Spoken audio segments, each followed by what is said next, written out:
Who paused for the national anthem. That story coming your way. And if you have to run from the TV, run to the radio. I'm coming up from 9 to noon.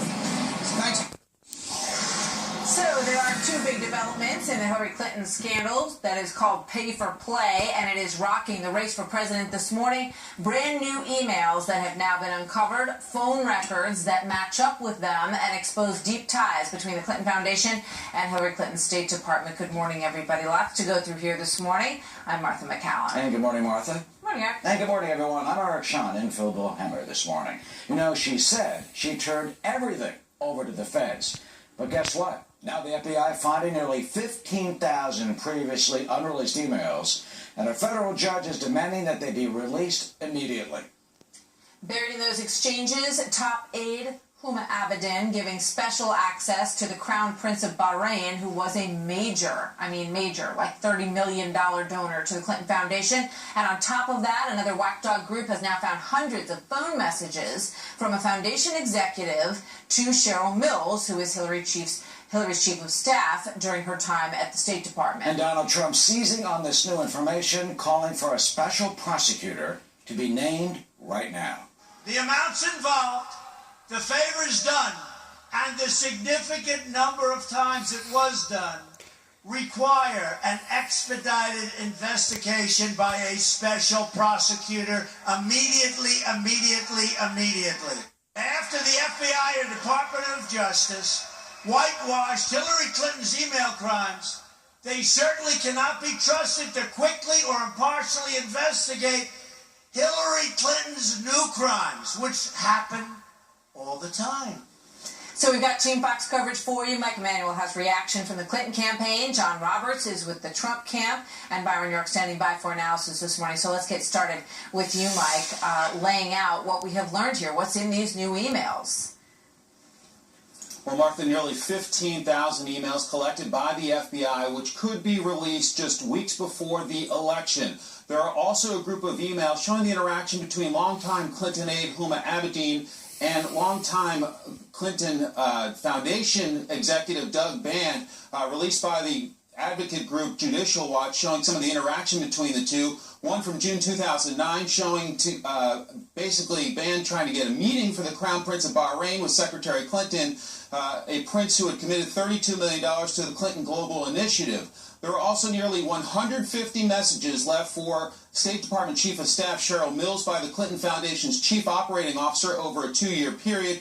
That's according to call logs released by the State Department in response to a Citizens United lawsuit.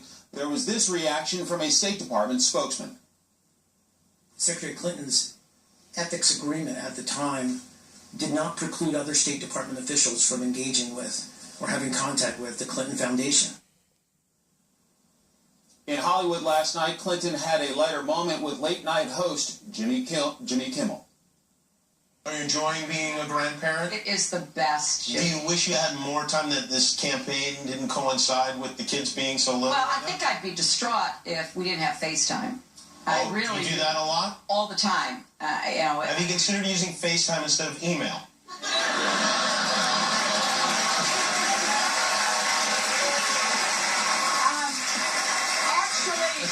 Actually, I think that's really good advice. On a more serious note, Clinton campaign spokesman Brian Fallon said last night, quote, Hillary Clinton has consistently taken responsibility for her decision to use a single email account, and she has said for over a year now it was a mistake and she regrets it, but this email issue continues to linger, with more potentially coming out ahead of Election Day. Martha? So, Mike, how's the Clinton campaign responding at this point?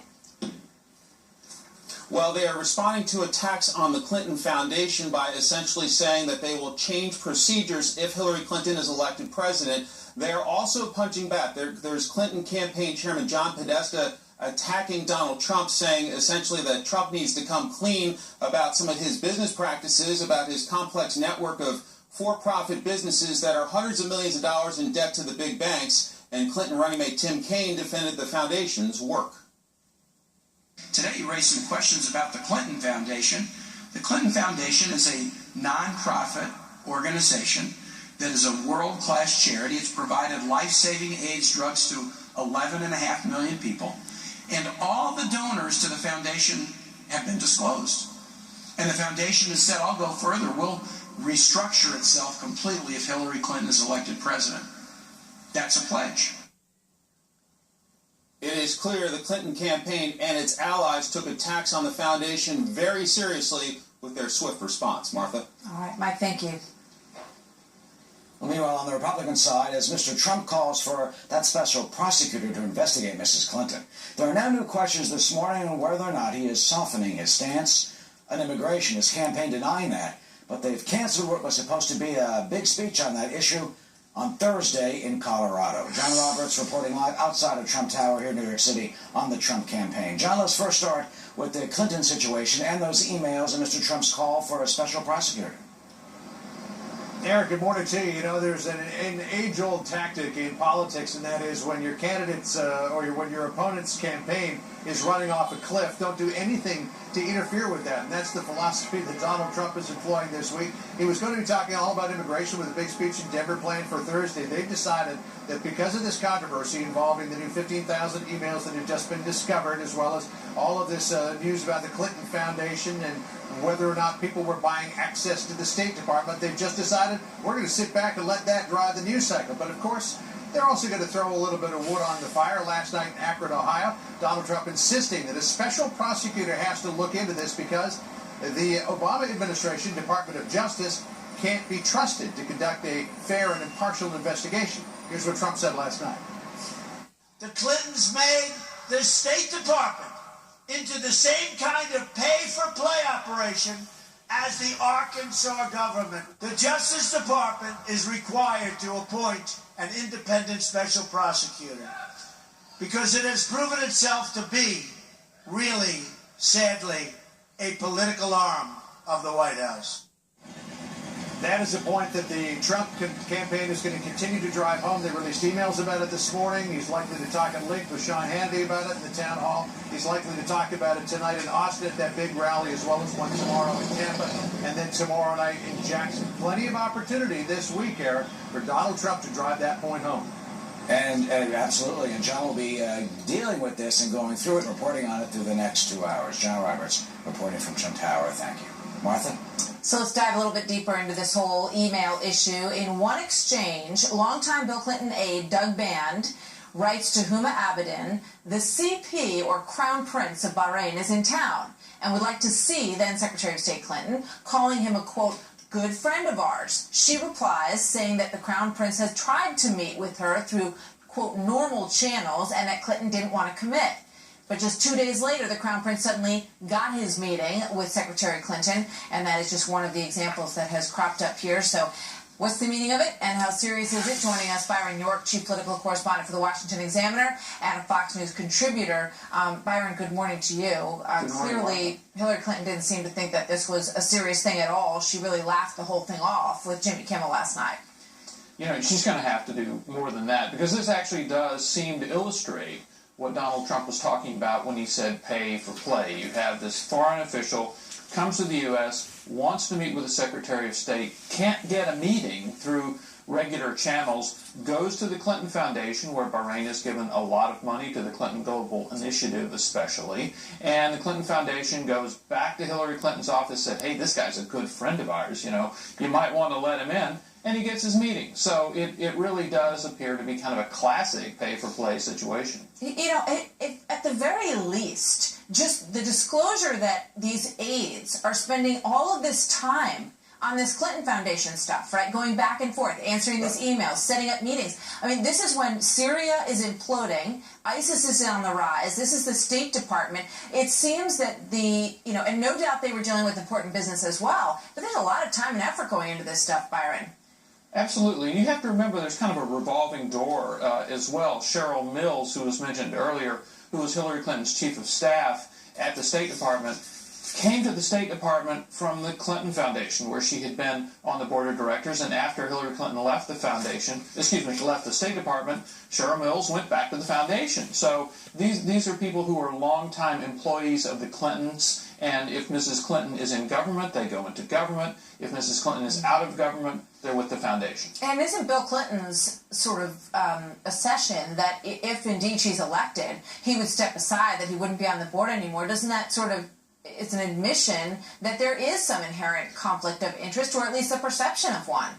It's a huge open door for Republicans, not just for Donald Trump, but for the Republicans on Capitol Hill who've been calling for more investigation, not just of the foundation, but also an investigation of the FBI's investigation of the emails, because this is basically not just the Clinton Foundation, but now Bill Clinton himself saying that if Hillary Clinton is elected, they'll take a hands-off role in the Clinton Foundation. Just quickly, Byron, one last thing for you. Why didn't the FBI investigate her under oath? And why were they only scratching down notes and not recording everything for public record?